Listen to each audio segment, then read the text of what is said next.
2021년 1월 넷째 주일 주연절 셋째 주일 예배가 되겠습니다.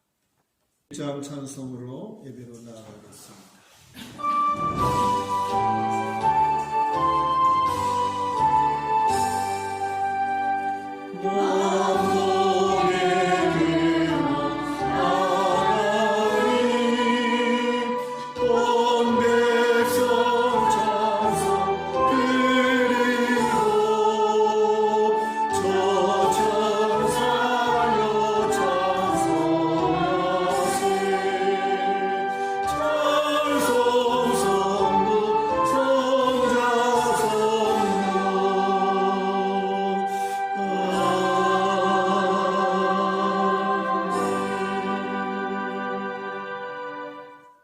나의 사랑하는 자들아, 너희가 나 있을 때뿐 아니라 더욱 지금 나 없을 때에도 항상 복종하여 두렵고 떨림으로 너희 구원을 이루라. 너희 안에서 행하시는 이는 하나님이시니 자기의 기쁘신 뜻을 위하여 너희에게 소원을 두고 행하게 하시나니 모든 일에 원망과 시비가 없이 하라. 누가복음 8장 9절부터 15절까지 합독하시겠습니다. 제자들이 이 비유의 뜻을 물으니 이르시되 하나님 나라의 비밀을 아는 것이 너희에게는 허락되었으나 다른 사람에게는 비유로 하나니 이는 그들로 보아도 보지 못하고 들어도 깨닫지 못하게 하려 함이라. 이 비유는 이러하니라. 신은 하나님의 말씀이요 길가에 있다는 것은 말씀을 들은 자니 이에 마귀가 가서 그들이 믿어 구원을 얻지 못하게 하려고 말씀을 그 마음에서 빼앗는 것이요 바위 위에 있다는 것은 말씀을 들을 때에 기쁨으로 받으나 뿌리가 없어 잠깐 믿다가 시련을 당할 때에 배반하는 자요 가시떨기에 떨어졌다는 것은 말씀을 들은 자이나 지내는 중 이생의 염려와 재물과 향락의 기운이 막혀 온전히 결실하지 못하는 자요 좋은 땅에 있다는 것은 착하고 좋은 마음으로 말씀을 듣고 지키어 인내로 결실하는 자니라. 아멘. 312장 찬송 드리겠습니다. 가사를 꼭 붙드시고 찬송하십시오.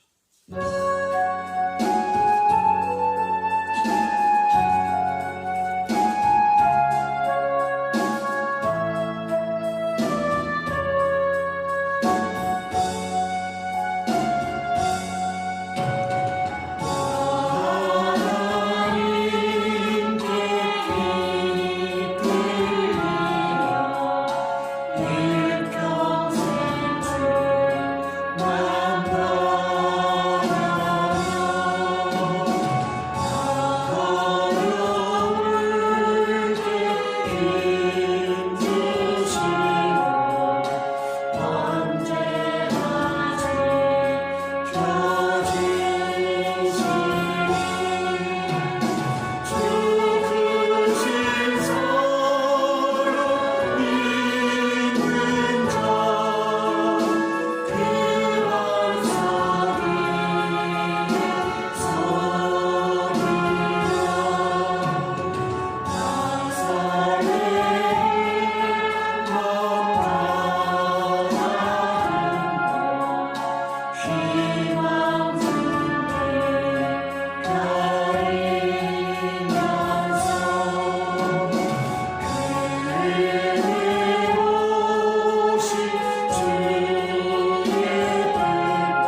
오늘 우리가 누가복음 사복음서를 통하여 예수님께서 행하셨던 그러한 하늘의 원리 우리에게 말씀해 주시죠.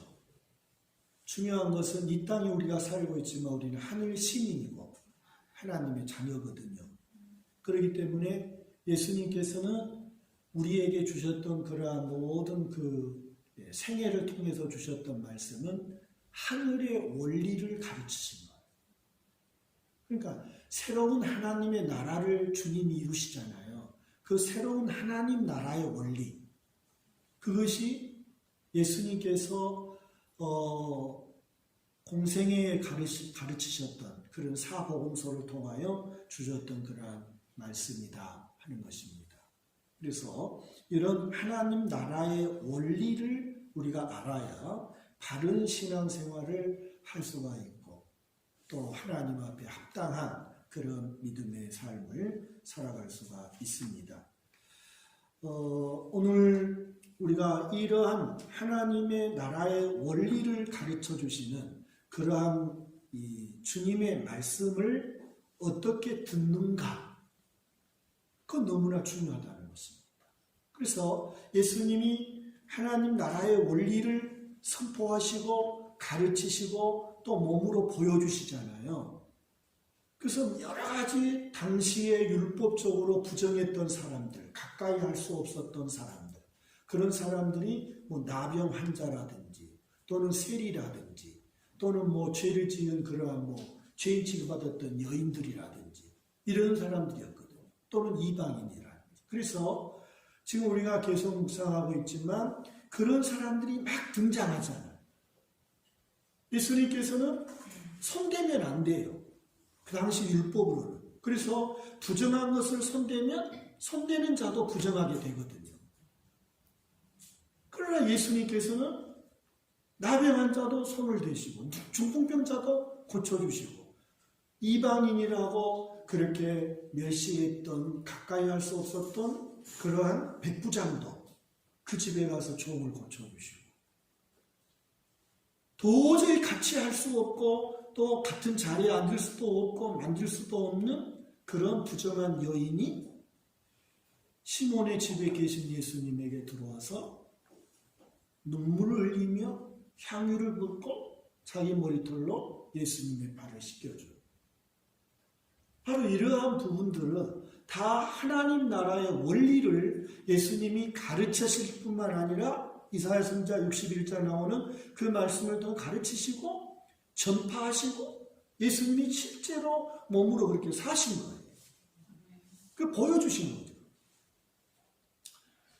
그래서 그 당시에 전통적인 율법과 유대의 그런 전통을 그들이 가지고 신앙생활하는 그 하나님의 백성들에게는 자꾸 그게 눈에 거슬리는 거예요. 예수님이 하시는 말씀이라든지 예수님이 하시는 행동이 그들에게는 너무너무 그냥 거슬리는 거예요. 그래서 자꾸 충돌이 일어나는 거예요. 그러니까 예수님, 심지어 세례 요한까지도 오실 그이가 당신입니까? 자기 제자들을 보내서 묻지 않습니다.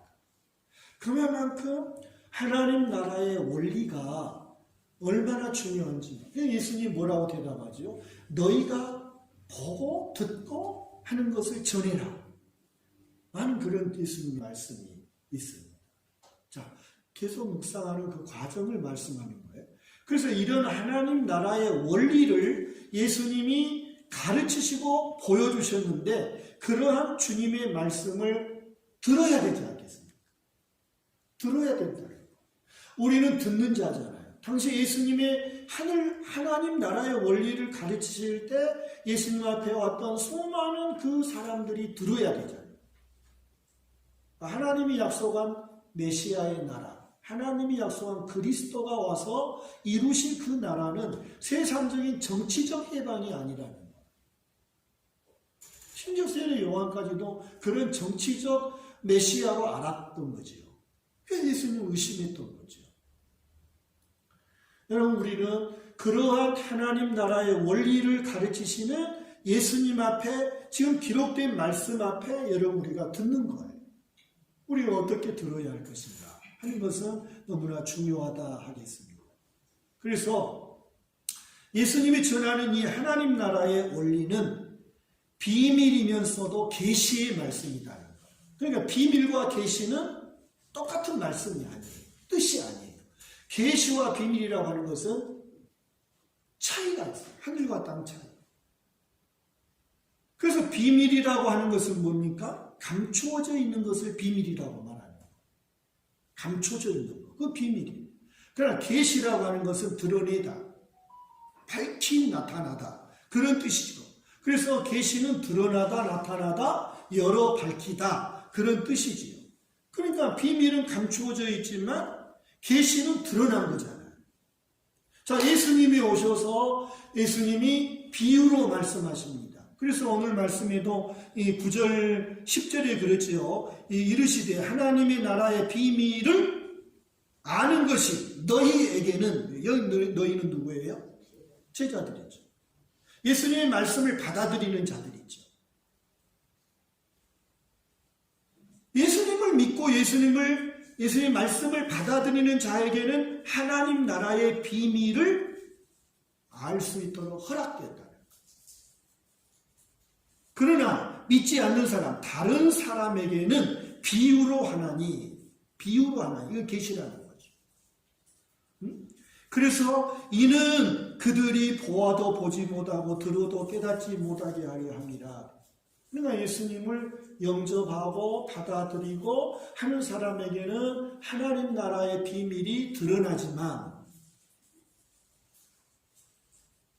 예수님을 영접하지 않고 거부하는 사람, 자기 생각, 자기 고집, 세상적인 이론에 눌려서 하나님 나라의 원리를 받아들이지 않는 사람에게는 하나님 나라의 비밀이 감춰져 있다.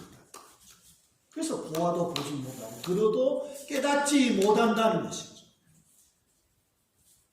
오늘날에도 동일하지요. 예수를 믿는 저와 여러분에게는 이런 하나님의 말씀이 믿어지고 감사하고 기쁨이 되고 힘이 되고 용기가 되잖아요. 그렇죠? 안 그래요? 그런데 안 믿는 사람들에게는 이러한 하나님의 말씀이 전혀 들어오지 않는 거예요.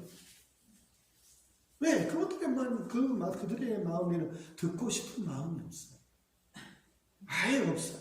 그러니까 여전히 그들에게는 감추어져 있는 거예요. 하나님 나라의 원리가. 우리 하나님이 구원하시고자 하는 은혜가, 사랑이 다 감추어져 있는 거죠. 그래서 여러분, 우리에게는 얼마나 이러한 말씀이 중요한지 몰라요. 16절 말씀 한번 보세요. 8장. 누구든지 뭘 켜서? 그래요. 누구든지 등불을 켜서 어디다 둡니까? 등불을 켜면, 촛불을 켜면 어디다 둬요? 온 방을 다 밝힐 수 있는 높은 곳에 올리지 않습니까? 어떤 미련한 사람이 촛불을 켜가지고 그릇으로 덮어놓은 사람도, 항아리 속에 놓은 사람 누가 있겠어요? 촛불을 켰으면, 등불을 켰으면 등경 위에 놓아야죠. 높이 올려놔야죠. 그래야 모든 사람들이 보고 어두움을 밝히는 등불의 영향을 받아서 그렇게 살아야 되겠죠. 그래서 예수님은 등불이라는 거예요. 예수님은. 할렐루야. 예수님은 등불이에요. 등불. 세상을 밝히는 등불, 우리의 영혼을 밝히는 등불, 하나님의 나라의 원리를 가르쳐 주시는 진리, 등불이라는 거예요. 그래서 그 등불이신 주님은 반드시 드러나게 되어 있다. 지금 그런 말씀이지요. 반드시 드러나게 됐다. 그래서 18절에 다시 보세요. 8장 18절. 그러므로 너희가 어떻게 들을까? 스스로 조심해라. 그런 말씀하세요. 누구든지 있는 자는 받겠고, 여기서 있는 자는 뭐예요? 믿는 자지요. 예수님 영접한 자지요. 아멘한 자지요. 그런 자에게는 열려져 있어요. 할렐루야. 계시로 열려져 있어요. 그러나 그렇지 않는 자, 없는 자는 그 말이에요. 믿지 않는 자는 그 말이에요. 믿지 않는 자는, 받아들이지 않는 자는 있는 줄을 아는 것까지도 빼앗기리라. 그렇게 말씀하죠. 그러니까 여러분 듣는 것이 얼마나 중요하다는 거예요. 듣는 거 중요합니다. 여러분 하나님 말씀을 읽는 것, 듣는 것 다 똑같은 의미의 말이에요. 하나님의 나라의 원리가 성경이에요. 성경. 특별히 예수님이 오셔서 구약의 원리를 신약에서 이제 예수님이 하나님 나라의 원리를 완전하게 완성하신 거죠. 완성, 이루셨다. 그래서 이 하나님 나라의 원리를 예수님이 가르치시고 또 전파하시고 몸으로 보여주신 것을 잘 들어야 된다. 귀로 듣고 마음으로 듣고 삶으로 듣고 그래야 된다. 그러면 반드시 열매 맺는다는 거예요. 지금 그것이 8장에 주시는 그러한 말씀입니다. 우리가 마음을 열고 주님의 말씀을 들으면 그 말씀은 나에게 계시의 말씀입니다. 나를 나아가게 하시는 그런 계시의 말씀. 나의 내일을 바라볼 수 있는 어떤 그러한 그 등불이 되고 내 발의 등이요 내 길의 빛이 되는 거죠. 그러나 받아들이지 않으면 여전히 비밀이에요. 비밀. 여전히 모르게 되어 있어요. 오늘 이처럼 어떻게 들을까? 예수님께서 스스로 삼가라. 어떻게 들을까? 스스로 생각해봐라 하는 그러한 말씀이죠. 그래서 8장 4절 말씀부터 15절까지의 말씀은 우리가 너무나도 잘 아는 씨 뿌리는 비유죠. 이 비유로 말씀하시는데 듣는 자들의 마음 상태가 4가지의 밭으로 예수님이 비유적으로 설명을 해주시고 있습니다. 그래서 씨는 하나님의 말씀이라고 11절에 말씀하십니다. 오늘 우리의 삶이 하나님이 원하시는 열매 많이 맺힐 수 있습니다. 세상의 조건과 다릅니다. 젊든지 늙든지 남녀노소 빈부귀천 유무식을 불문하고 여러분 하나님의 열매가 많이 맺힐 수 있어요. 할렐루야. 그래서 여기서 이 열매는 어떤 세상적인 성공이나 출세나 뭐 이런 거 아니에요. 그런 거 아니에요. 하나님 나라의 원리. 그 하나님 나라의 원리는 부정한 것도 정결케 되어지는 거예요. 예수 그리스도 때문에. 예수님은 절대로 부정한 것을 만졌다고 해서 부정이 타는 게 아니에요. 예수님을 만나면 어떤 부정한 사람도 정결하게 되고 거룩하게 되고 참 놀랍죠. 이러한 하나님의 사랑이고 이것이 하나님의 은혜죠. 뭐가 은혜예요? 하나님의 은혜와 하나님의 사랑은 그야말로 우리가 하나님 앞에 나아갈 수 없는 부정한 존재예요. 죄로 인하 영원히 멸망받아야 할 그러한 존재임에도 불구하고 하나님의 자녀가 되고 하나님의 거룩한 백성이 되는 거예요. 이 얼마나 놀라운 이 열매. 예수님 그랬잖아요. 거룩한 것을 돼지에게 주지 마요. 진주를 돼지에게 주면 뭔 소용이에요? 그 진주는 이 하나님 나라 원리 말씀이죠. 자, 열매를 맺는 그러한 우리의 삶이 되기를 축복합니다. 자, 말씀을 통해서 보니까 열매 맺지 못하는 밭이 있어요. 4가지의 밭 중에서 열매를 맺지 못하는 밭은 그 첫 번째 밭이 길가라고 말씀하십니다. 길가. 자, 씨를 뿌리시는 분은 예수님이셔요. 예수님이 씨를 뿌려요. 예수님이 씨를 뿌리시는 농부와 같이 그렇게 말씀합니다. 자, 듣는 사람들은 밭이에요. 근데 예수님이 씨를 뿌리는데 어떤 씨는 길가에 떨어진 씨가 있고 어떤 씨는 지금 바위 위에 마태복음 돌짝바위 위에 어떤 씨는 가시덤불 어떤 씨는 옥토에 좋은 밭에 이렇게 떨어진다. 그렇죠. 여러분 농부가 씨를 뿌리면 어떤 씨는 길가에 떨어지는 씨앗도 있죠. 자, 여기서 길가에 떨어지는 그 씨앗이 있는데 길가에 떨어진 씨앗은 절대로 결실하지 못한다. 열매를 맺지 못한다. 왜지요? 이유가 뭐지요? 이유가 나와 있잖아요. 그렇죠. 마귀가 길가에 있다는 것은 말씀을 들은 자니 이는 마귀가 가서 그들이 믿어 구원을 얻지 못하게 하려고 말씀을 그 마음에서 뭐란다? 빼앗은 것이다. 빼앗는 것이다. 마태복음에는 뭐라고 되어 있죠? 새들이 먹어버린다 그랬죠. 그리고 설명을 하실 때는 마귀라고 말씀하죠.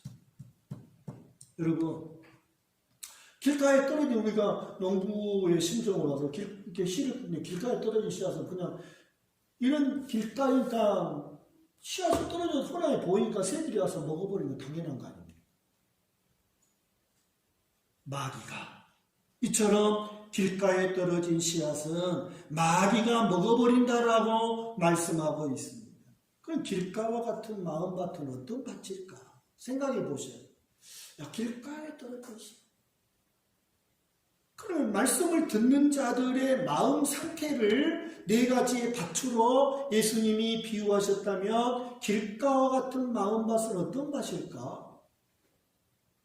말씀을 듣기는 들었다고 그러죠. 길가와 같은 밭은 세상 것으로 꽉 차있는 밭이죠. 마음이죠. 세상의 생각, 세상의 이론, 세상의 가치관, 세상을 목적하는 어떤 이런 세상 것으로 꽉 차있는 마음밭은 길가다. 그렇게 볼 수 있겠습니다. 말씀이 튕겨나가는 것. 씨를 뿌렸는데 말씀이 뻥 튀어나가는 것. 왜? 자기의 생각과 전혀 안 맞으니까. 세상의 이론과 세상의 상식과는 말씀이 전혀 안 맞아. 이 하늘의 원리니까. 하나님 나라의 원리니까. 그러니까 말씀이 튀어나가. 이 길바닥이죠. 길바닥.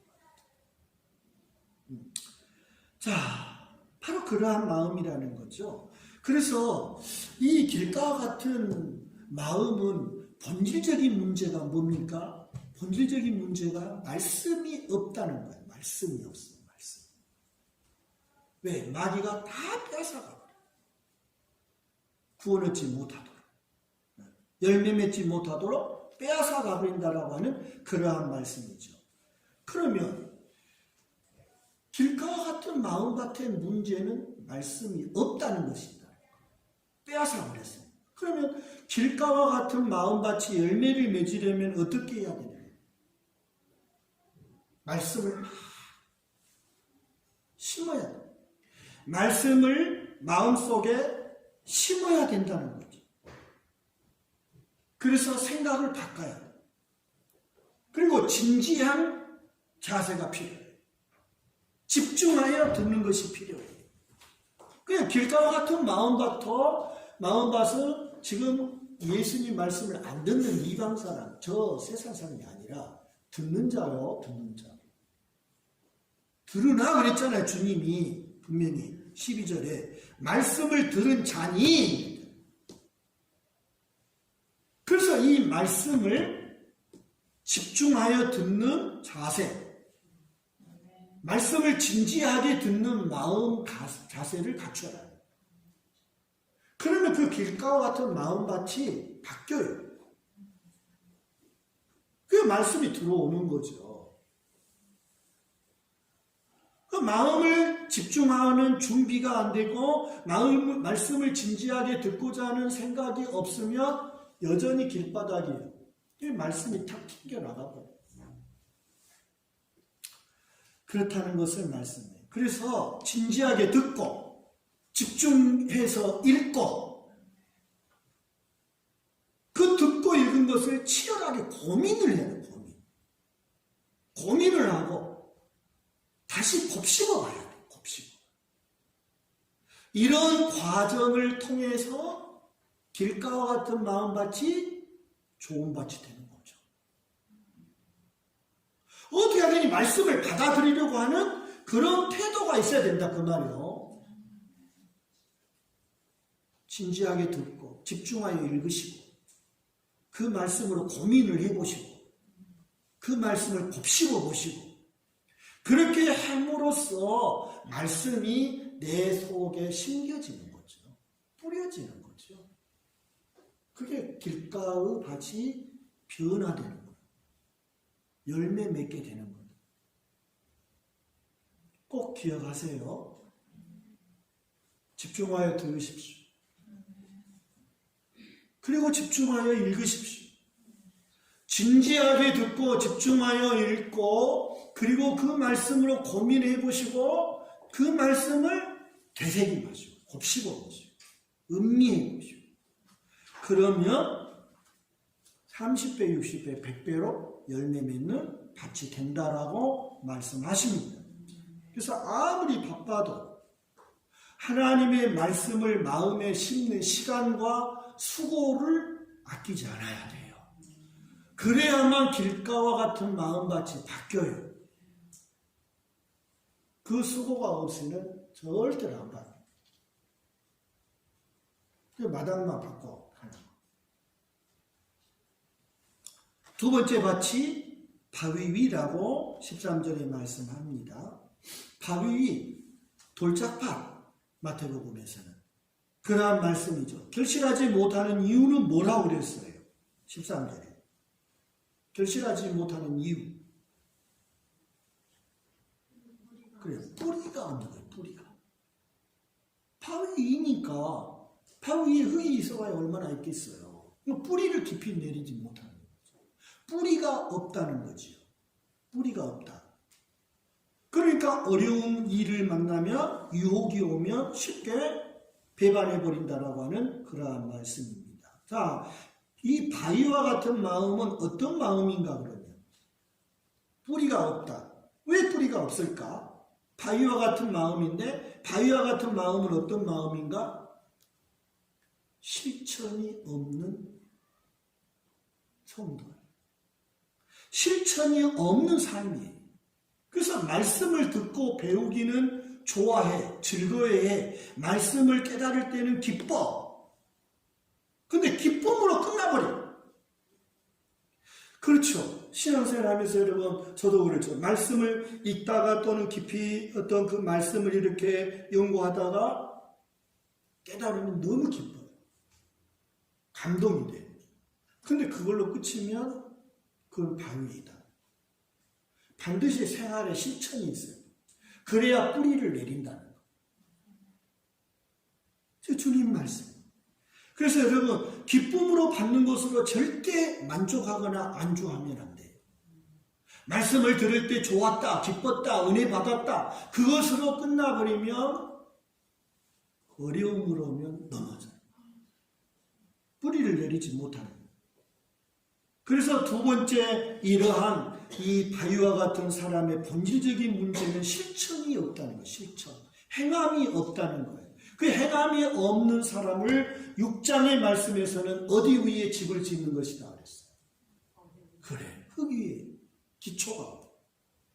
흙 위에 집을 짓는 사람은 행함이 없는 사람입니다. 실천하지 않는 사람이다라고 말씀하시죠. 그래서 탕류가 부딪힙니다. 거기서 탕류는 시련, 시험 이런 것이죠. 이런 것이 올 때에 여지없이 무너진다는 거예요. 그러한 말씀이죠. 그래서 이러한 바위 위와 같은 그런 사람이 열매를 맺으려면 어떻게 해야 할까? 깨닫는 대로 생각을 바꾸셔야 돼요. 작업을 하셔야 돼요. 깨닫는 대로 가치관을 바꿔야 돼요. 사고방식을. 깨닫는 대로 삶을 실천하셔야 돼요. 행하시기를 바랍니다. 한 가지라도 주님이 원하는 방향으로 행동하시면 길가와 같은 바위와 같은 마음밭이 좋은 밭이 된다라고 예수님 말씀하십니다. 세 번째는 뭡니까? 가시떨기라고 말씀하시죠. 14절에 가시떨기에 떨어졌다는 것은 말씀을 들은 자이나 지내는 중에 이생의 염려와 재물의 향락의 기운이 막혀서 결실하지 못한다 그랬어요. 그래서 결실하지 못하는 이유가 뭡니까? 결실하지 못하는 이유가 염려, 재물, 향락 이것이다. 세상적인 염려와 세상적인 재물의 욕심과 세상적인 정욕의 향락 이런 것을 가지고 있을 때에는 하나님의 말씀이 기운이 막혀서 뿌리는 내렸지만 이런 것이 기운을 막아버렸어요. 간들간들. 덤불 속에 있는 곡식 보셨잖아요. 열매 먹는 거예요. 기운을 막아버렸다. 그래서 이 가시떨기와 같은 마음은 세속적인 성공이나 세속적인 어떤 쾌락이나 세속적인 어떤 것들에 집착하는 마음이에요. 여러분 그것을 우리가 계획하고 또 그러한 일을 하지 말라는 게 아니라 집착이 문제예요. 집착이 문제. 그런데 우리는 세상에 살고 있기 때문에 먹어야 되고 입어야 되고 자야 되고 해야 되는 거예요. 그건 당연한 거예요. 근데 거기에 너무 집착해가지고 충동 살만한데 염려가 많아. 다른 사람보다 훨씬 환경이 좋은데 염려가 많아. 그 정도면 되는 것 같은데 막 더 많이 가지려고 막 동분서주하고 욕심을 내고 시기하고 질투하고 그런 사람들이 있어. 자기에게 살만한 모든 필요한 것이 갖추어졌으면 감사하고 이제는 하나님의 말씀에 합당한 삶을 살아야 되는데 거기에 너무 집착해가지고 더 많이 이러한 욕심이라고 하는 것이죠. 그래서 이 세상의 염려는 세상 것으로 행복해지려고 하는 어떤 그런 지나친 집착을 말하고 있고 세상의 물질, 재물이라고 있는 것은 소유에 집착하는 거죠. 그리고 향락은 뭐죠? 향락은 육체적 즐거움에 집착하는 거. 아무튼 집착이 세 번째 가시나무 떨기에 떨어진 그 같은 집착입니다. 어떤 것에 집착? 세상 것에 집착. 세상 것에 집착하는 마음. 이것은 절대로 여러분 열매를 맺을 수 없다고 기운을 빼앗겨버린다고 주님 말씀하십니다. 그래서 세 번째 이 가시떨기의 밭과 같은 그런 사람들의 본질적인 문제는 자본주의 가치관, 세상 가치관에 집착. 이게 문제다. 자, 우리는 하나님 나라의 가치관을 가져야 됩니다. 그것이 성도의 모습. 그래서 어떤 예수를 믿어도 그저 복, 기복적인 것. 예수를 믿어야 반드시 성공해야 된다는 것. 예수를 믿음으로 어떤 출세하는 것.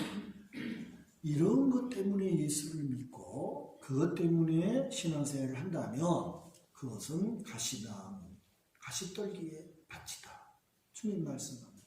그래서 이 열매를 맺으려면 어떻게 해야 되는가? 가시떨기 나무와 같은 그런 마음같이 열매를 30배, 60배, 100배로 열매를 맺으려면 이런 세속적인 성공이나 세속적인 쾌락에 대한 집착을 떨쳐버려야 됩니다.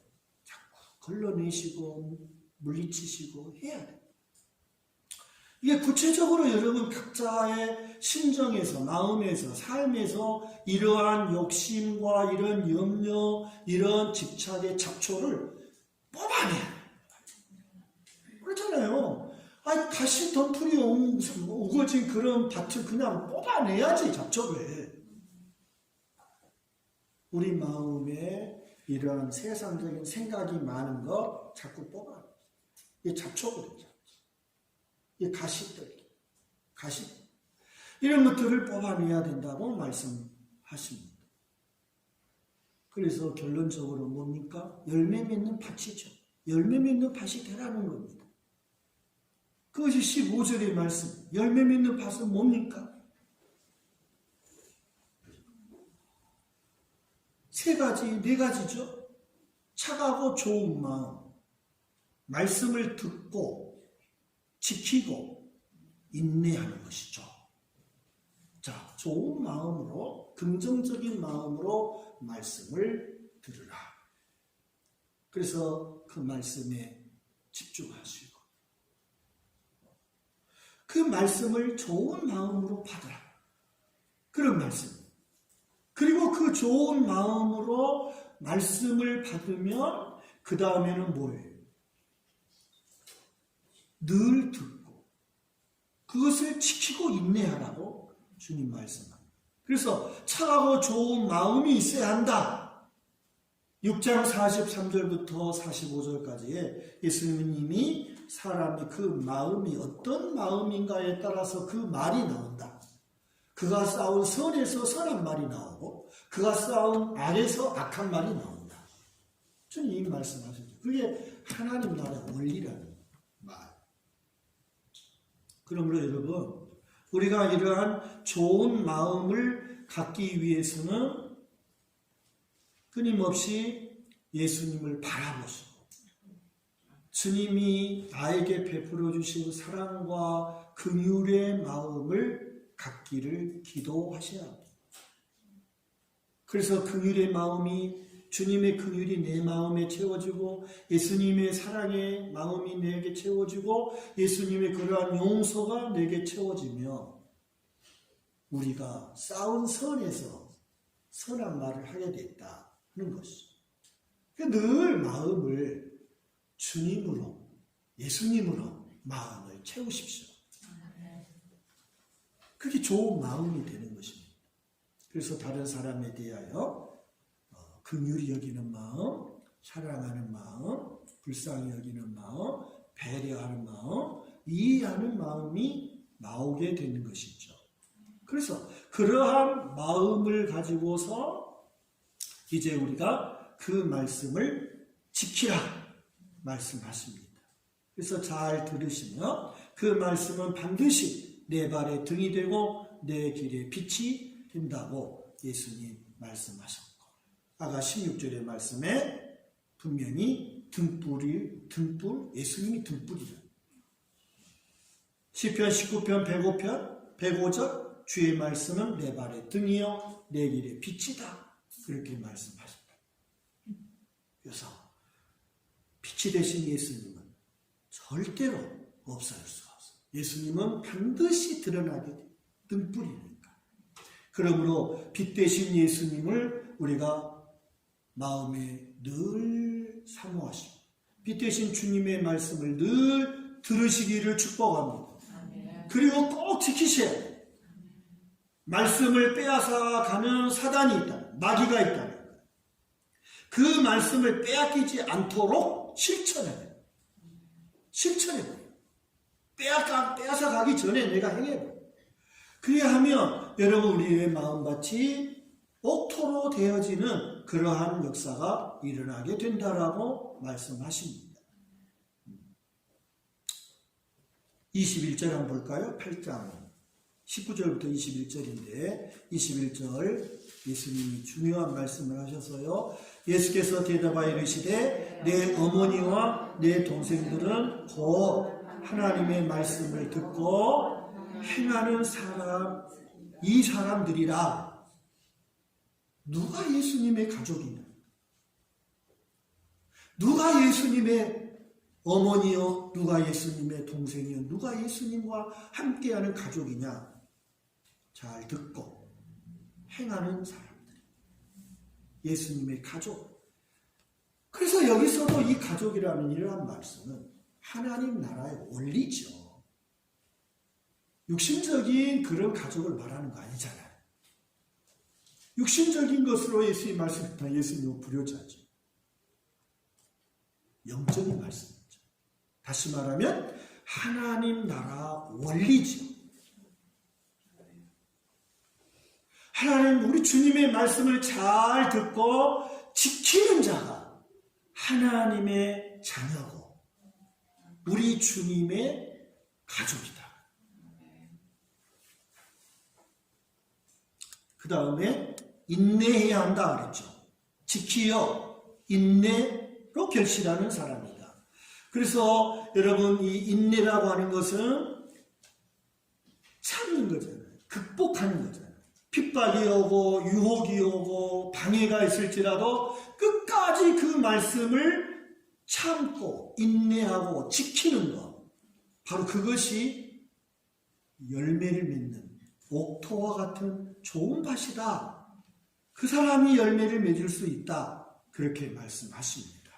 성도 여러분, 예수님과 함께 배를 타고 가는 제자들이 주님은 배 안에서 지금 주무시고 계시는데 풍랑을 만나가지고 제자들이 어찌할 바를 몰랐어요. 그때 예수님이 깨셔서 하시는 말씀을 중요하게 보셔야 되겠죠. 50절의 말씀에 예수님이 뭐라고 그러죠? 두려워하지 말고 뭐다라? 믿기만 하라. 그리하면 딸이 구원을 얻으리라. 이것은 백부장에게 하시는 말씀이네. 백부장에게 해당자 야이로에게 하시는 말씀이었죠. 그 다음에 풍랑은 25절에 있네요. 풍랑에 관한 말씀을. 그래서 25절 제자들에게 이르시되 너희 믿음이 어디 있느냐 하시니 그들이 두려워하고 놀랍게 여겨 서로 말하되 그가 누구이기에 바람과 물을 명하며 순종하는가 하더라. 그런 믿음이라고 하는 것이요. 어려움을 당하거나 유혹을 당하면 이게 파산, 넘어집니다. 흔들립니다. 그러나 지켜 행하는 자의 삶은 그것을 극복하는 인내하는 믿음은 어려움이 와도 굳굳이 말씀을 가지고 나아가는 사람이죠. 온 우주 만물을 주관하시고 다스리시는 예수님이 함께 배에 타고 계시는데 제자들이 두려워했다는 거예요. 그게 믿음이었다는 거예요. 오늘 우리가 예수님이 우리의 인생의 배에 함께 하심을 믿으시기 바랍니다. 우리의 인생의 배에 주님이 같이 계십니다. 풍랑이 막 휘몰아치고 파도가 높아지는 것을 보고 두려워하지 말라는 것. 무서워하지 말라는 것. 예수님을 의지하라. 주님이 함께 계신다는 그 주님의 말씀을 믿으라. 그래서 반드시 인내하시 지켜 행하라. 그렇게 주님께서 말씀하십니다. 두려워하지 말고 믿기만 하면 주님이 해결하시겠다 말씀하십니다. 오늘 우리의 삶에 하나님의 말씀에 열매를 맺으려면 성실한 농부처럼 마음밭을 부드럽게 갈고 뿌려진 씨앗을 정성 들여서 가꾸고 결실일 때까지 기다리라는 것. 그게 농부죠. 봄에 바로 씨앗 뿌렸다가 바로 열매를 맺는 그런 곡식이 어디 있어? 심었으면 잘 가꿔줘요. 잡초도 뽑아주고 병충해도 잡아주고 물도 줄 때는 주고 그렇게 해서 정성껏 가꿔요. 그리고 기다려줘야 돼요. 우리에게도 하나님의 말씀은 반드시 열매를 맺는다. 그 등불은 반드시 세상을 밝히게 되어 있다. 그러니 하나님의 말씀을 잘 듣고 그 말씀을 잘 가꾸고 그 말씀이 결실할 때까지 인내하시고 믿음으로 나아가는 우리 모두가 되시기를 축복합니다. 포기하지 않으며 낙심하지 않으며 반드시 열매 맺습니다. 그러한 우리의 남은 생애가 되셔서 30배, 60배, 100배로 하나님의 말씀의 열매가 풍성한 우리의 삶이 되시기를 주님의 이름으로 축원합니다. 546장을 찬송하십니다. 546장입니다.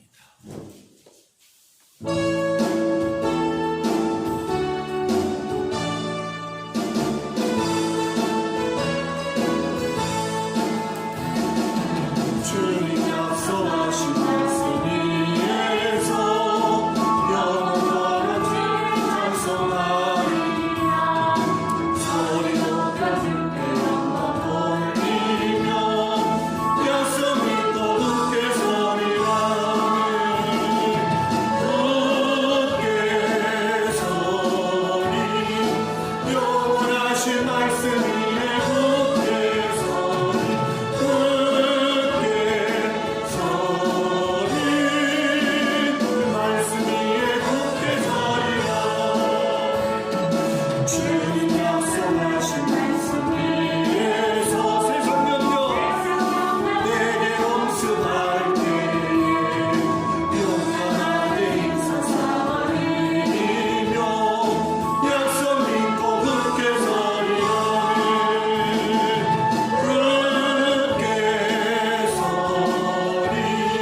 주님 약속하신 말씀 위에서 성령 인도하는 대로 행하며 주님 품에 항상 안식 얻으며 약속 믿고 굳게 서리라.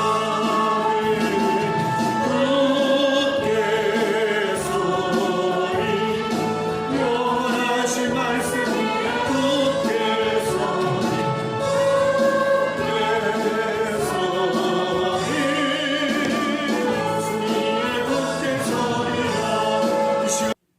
우리에게 하나님의 말씀, 능력의 말씀, 우리의 인생의 등불이 되고 빛이 되는 말씀을 주셨지만 우리의 마음의 생각과 우리 마음의 가치관이 바뀌지 않아서 좋은 밭이 되지 못하고 30배, 60배, 100배로 열매 맺은 그러한 밭이 되지 못하는 우리의 마음밭이 아닌가.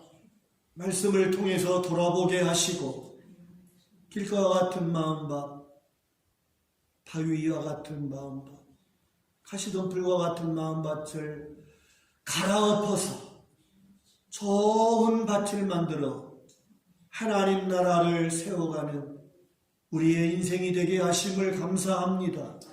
사랑하는 주님, 우리의 남은 생애에 반드시 아름다운 30배, 60배, 100배의 열매를 맺는 하나님의 귀한 백성들 되게 하여 주옵시고 하나님 나라의 위대한 믿음의 사람들이 되도록 역사하여 주시옵소서. 오늘도 하나님 앞에 예물을 드립니다. 우리 하나님 이 예물을 기뻐 받아 주옵소서. 하나님께서 은혜로 주신 것입니다. 고백하면서 드립니다. 모든 것의 주인 되신 하나님 더 풍성하게 맡겨주셔서 맡은 바 사명을 잘 감당해낼 수 있는 인생이 되게 해주시고 가정과 일터가 되도록 역사하여 주시옵소서. 이 예물 속에 기도의 제목을 담아서 드리는 그 기도를 응답하여 주시고 우리 하나님을 영화롭게 하는 복된 삶이 되도록 복을 내려 주시옵소서. 여러 가지로 힘들고 어렵고 불안과 공포가 있는 이 세상 속에서 주님과 동행하면서 기쁨이 한량없이 풍성해지게 하시고 평강이 넘쳐나게 하시고 하나님의 은혜를 보여줄 수 있는 아름다운 생애가 되도록 강권하여 주시옵소서. 우리를 죄와 사망 가운데서 구원하신 우리 주님 예수 그리스도의 은혜와 예수님을 통해서 하나님 나라의 원리를 가르쳐 주시고 하나님의 거룩한 자녀되게 하시는 하나님 아버지의 무한하신 사랑하심과 말씀을 깨닫게 하시고 말씀대로 지켜갈 수 있도록 우리의 마음속에 역사하시고 악한 것을 막아주시고 인도하시는 성령의 교통하심이 30배, 60배, 100배로 열매 맺기를 원하며 나아가는 성도들 머리머리 위에 자녀들 위에 직장과 일터와 가정 위에 이제로부터 영원토록 함께 계시옵기를 축원하옵나이다. 아멘.